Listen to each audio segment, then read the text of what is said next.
Hai, Assalamualaikum. Welcome back to our channel. Terima kasih kepada yang mana dah klik video ni. Aku doakan korang dimurahkan rezeki dan diberikan kesihatan yang berpanjangan, InsyaAllah, geng. So geng, hari ni aku nak share satu lagi pengalaman seram, yang mana pengalaman ni terjadi pada diri aku sendiri ketika aku melakukan paranormal di Kartet Salo.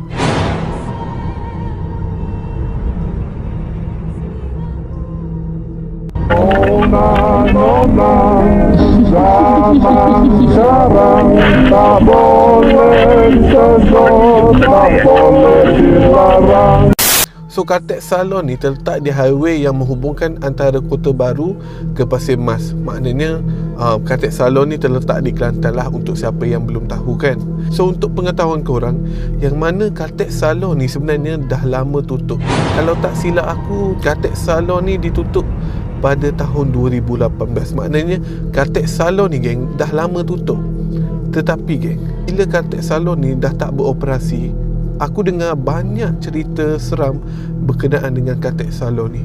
Antara contoh-contoh benda seram yang melibatkan Kartet Salo, pengguna highway akan melihat kartet itu beroperasi pada waktu malam.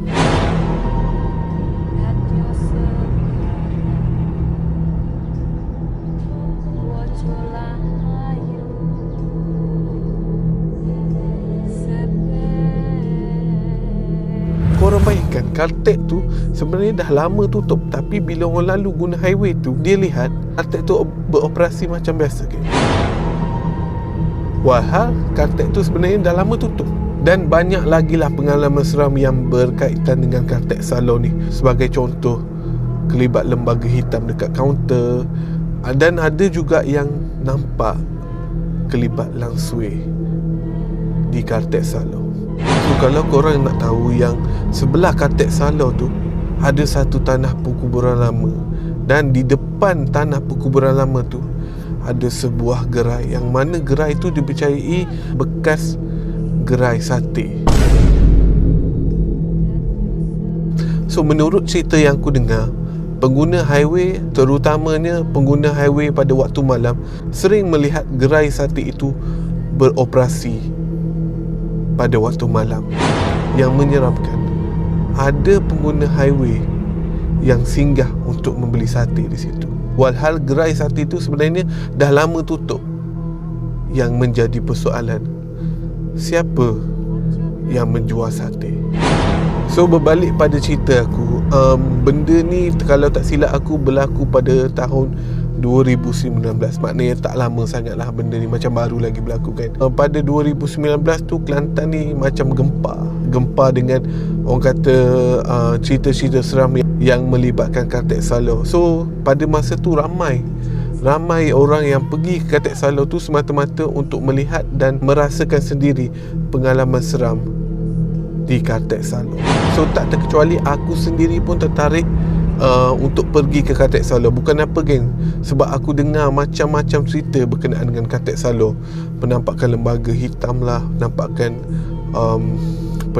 langsui lah, macam-macam. Benda tu macam mempengaruhi aku untuk aku pergi ke Kartet Salo untuk buat paranormal. So siapa yang baru follow aku, sebenarnya dulu aku ni buat macam aktiviti paranormal lah, pergi ke tempat-tempat seram apa semua kan. So tak cakap banyak, aku dengan adik aku pun pergilah ke Kartet Salo untuk buat paranormal. Tapi macam biasa geng, aku akan buat dua sesi, maknanya sesi siang dan sesi malam. Sesi siang tu aku pergi untuk riki-riki tempat, untuk tengok-tengok tempat sesuai tak untuk datang malam apa semua. Bila dah riki-riki, malam baru aku pergi balik. So bila sampai dekat sana, aku dan adik aku pun pergilah explore di Kartet Salo tu apa semua. Pergi ambil gambar, ambil video. So bila aku tengok-tengok, maknanya tempat tu selamat lah untuk aku pergi pada waktu malam. Bukan apa geng, kita risau takut tempat tu tak selamat. Kita tak nak lah benda-benda tu jadi masalah. So bila dah tengok-tengok tempat tu, kita orang pun proceed lah untuk pergi pada malam. So kalau tak silap aku dekat sejam jugalah aku dan adik aku ni explore Kartet Salo. So masa aku explore tu, aku boleh lihat lah yang kartet ni memang dah lama ditinggalkan. Sebab aku check dia punya power switch semua dah dicabut. Yang peliknya geng, macam mana lampu Kartet Salo tu boleh menyala geng. So bila habis explore, kita orang pun balik kan. So petang tu kita orang ni ada lepak je kat kedai makan dengan member-member apa semua. So tengah lepak-lepak tu geng, aku share lah pengalaman aku ketika aku pergi Khatib Salo pada siang hari tu kan. So tiba-tiba geng, member aku ni dia menyampuk geng. Dia cakap, mengarut korang Khatib Salo dah tutup. Semalam aku lalu kat Khatib Salo tu, memang aku nampak buka. Memang aku nampak buka dan ramai orang pergi isi minyak apa semua. Kau tak payah membohong lah. Lebih kurang macam tu lah geng. Member aku tu cakap, disebabkan putih-putih aku tu ada dekat dalam kamera. So aku tak boleh tunjuk lah yang memang Khatib Salo tu terbengkalai kan. So member aku ni memang berpegang teguh lah dengan apa yang dia lihat malam tu kan. Jadi aku cakap dia, macam ni lah senang. Apa kata kau follow aku untuk pergi Khatib Salo malam ni. Bila sampai kat sana, kau tengok dengan mata kepala kau sendiri, Khatib tu buka ke tutup. Macam tu lah aku cakap dia. Jadi malam tu dalam pukul 12.30 lebih, kita orang pun berangkatlah daripada rumah pergi ke Khatib Salo. So kalau korang nak tahu, malam tu kita orang pergi 6 orang. Maknanya 2 orang perempuan dan 4 orang lelaki. Jadi bila sampai di Khatib Salo geng, member aku ni tercengang geng. Dia tercengang bila dia lihat sendiri yang Khatib Salo tu dah lama tutup. Jadi bila dah sampai sana, kita orang tak terus masuk ke Khatib Salo. Kita orang duduk kat luar. Di depan Khatib Salo tu dia ada satu pondok bersebelahan dengan surau. Siapa-siapa yang pernah pergi Khatib Salo, dia akan tahulah. So aku bagi tahu dia orang yang kita akan pecahkan kepada 3 grup. Maknanya akan masuk explore 2 orang. Jadi tim pertama aku dengan member aku. Jadi tak cakap banyak, kita orang pun terus masuk ke dalam Khatib Salo. So keadaan masa tu geng berbeza lah dengan aku pergi pada waktu siang kan. Keadaan tu agak seram lah. Kebetulan pada masa tu hari memang nak hujan. So adalah ribut sikit-sikit kan. Benda tu macam menambahkan lagi orang kata suasana seram tu. Jadi kita pun masuk lah, explore. Daripada kaunter, kita orang pun menuju ke tandas.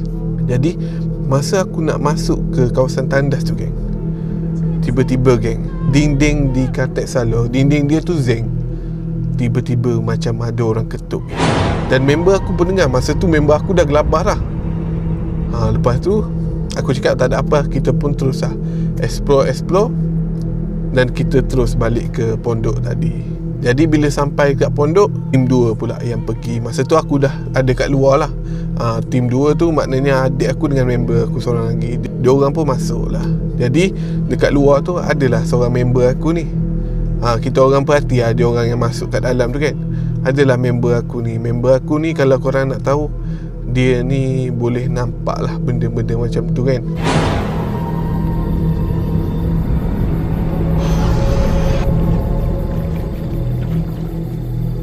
So dia panggil aku, dia panggil Abang Syak. Dia panggil macam tu. Dia panggil Abang Syak. Abang Syak nak tahu tak, yang dekat Petropan nombor 6 tu ada sosok perempuan yang berambut panjang tengah berjangkung. Tapi aku tak nampak, cuma dia cakap macam tu kan. So masa tu meremang lah geng. Meremang sebabnya bukan setakat dekat Petropam tu je. Yang aku ni perasan dalam surau tu geng, ada macam kelibat lalu lalang. Dekat tingkap tu aku nampak macam kelibat lalu lalang. So aku tak tahulah jin Islam ke. So disingkatkan cerita geng, tim 2 pun balik. Jadi tibalah tim nombor 3. Tim nombor 3 tu ada seorang member aku nama Apik, dan dia akan masuk dengan seorang perempuan ni. Tapi bila Apik bangun, yang perempuan tu duduk je tak bergerak-gerak geng. Dia duduk sambil dia tundukkan wajah dia. Bila kita orang panggil-panggil pun dia tak menyahut geng. Masa tu aku dah tak sedar hati. So gerimis pun dah mula turun. Jadi kita orang panggil dia, panggil, dia tak menyahut geng.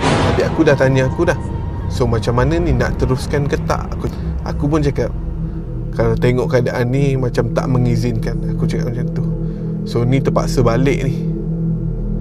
Terpaksa balik. Sebab perempuan tu duduk diam je. Biasa dia ni jenis cakap-cakap tau, tapi malam tu dia duduk diam je, tak cakap apa-apa kan. So kita orang ajak dia balik. Bila kita orang ajak dia balik geng, kau tahu tak dia cakap apa? Aku tak nak balik. Aku tak nak balik. Aku nak duduk sini. Dia cakap macam tu geng. Masa tu kita orang risau dah. Masa tu memang semua muka dah cuak dah kan. Semua muka dah cuak. Yang menambahkan lagi risau kita orang, tiba-tiba geng, dia menangis tak nak balik geng. Dia tak nak balik. Dia cakap nak duduk sini, nak duduk sini. Masa tu hujan dah makin lebat kan. Jadi kita orang tak cakap banyak. Member aku tarik je tangan dia, buat masuk dalam kereta. So masa dalam kereta tu geng, perempuan ni dia duduk diam je geng. Tak cakap langsung. Bila tanya apa semua, dia tak jawab geng. Dia diam je duduk dalam kereta. Jadi bila aku tengok keadaan macam tu geng, aku beritahu dia orang yang kita tak boleh balik lagi ni. Kita tak boleh balik lagi. Aku takut bila kita balik rumah ada benda yang mengikut. And then aku beritahu yang kita terpaksa lepak kat kedai makan dulu untuk redakan keadaan, baru boleh balik. Jadi adalah satu kedai ni buka. Jadi kita orang pun lepak kat situ. Bila lepak kat situ, aku cubalah ruqyah perempuan ni kan, baca yang mana aku tahu. Sebab aku pun tak pro sangat, cuma aku buat ialah benda yang aku tahu. Jadi bila dah bagi dia minum air apa semua, baru dia okey dan dia mula bercakap apa semua. Tapi okey pun tak macam kita lah, maknanya dia dalam keadaan lemah. Jadi aku pun tanya dia, tadi bila kat katil salur kenapa duduk diam kan?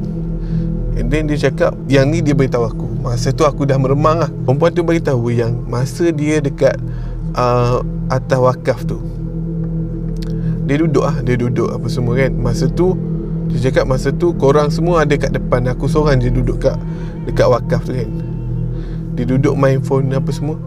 Dia perasan ada sosok perempuan macam mengintai daripada atas bumbung wakaf tu. Lepas pada tu dia terus tak sedar apa-apa. Jadi malam tu kita orang terpaksa lepak sampai, kalau tak silap aku lepak sampai pukul 3 pagi. Kita orang lepak kat kedai tu. Lepas pada tu kita orang pun balik. So far alhamdulillah, bila kita orang balik tak ada benda-benda yang pelik lah berlaku dekat kita. So geng, itu sajalah pengalaman aku berkenaan dengan Kartek Salur. So siapa-siapa yang ada pengalaman seram yang nak aku ketengahkan, boleh PM aku, boleh pergi dekat IG aku, korang DM je aku. InsyaAllah nanti aku akan ketengahkan pengalaman korang, InsyaAllah. So geng, jangan lupa tekan like, komen dan yang paling penting geng, subscribe dan tekan tombol notification supaya korang tak terlepas video-video yang terbaru daripada aku. So berjumpa lagi geng. Assalamualaikum.